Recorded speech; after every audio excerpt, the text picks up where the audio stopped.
চোখের কাপড়গুলো খুলে ফেলো। আমি আটকে রেখেছি এই এক্স বয়ফ্রেন্ড আর তার এক্স গার্লফ্রেন্ডকে, আর সেটাও এই ঘন জঙ্গলের মাঝখানে। আর যদি ওরা এখানে 30 দিন কাটাতে পারে, আমি তাহলে ওদের দেবো $2,50,000। I hate you.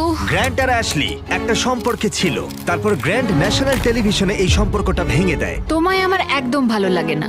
আমি সব থেকে সেরা। ক্যাম্পে তোমাকে স্বাগত। ও নো। ও আমি এসো, ওকে এসো। চিনি। আমি একটুখানি মিথ্যে কথা বলেছি। এখানে তুমি আর তোমার এক্স গার্লফ্রেন্ড শুধু নেই, এখানে তোমার 5 জন এক্স গার্লফ্রেন্ড রয়েছে। তাহলে চলো এক্সদের সাথে দেখা করে আসি। দেখা করে ভালো লাগলো। এটা অদ্ভুত। 30 দিন পরে যারা এখানে টিকে থাকবে তারা ভাগ করে নেবে ওই $2.5 লাখ। আমাদের এখন কিছু কাঠ জোগাড় করতে যেতে হবে।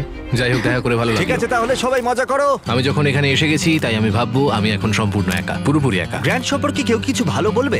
ও আমার জন্য একটা গান লিখেছিল। ও আমার জন্যও গান গেয়েছে। ও আমার জন্য একটা গান লিখেছিল, কিন্তু পরে অন্য মেয়েকে শুনিয়েছিল।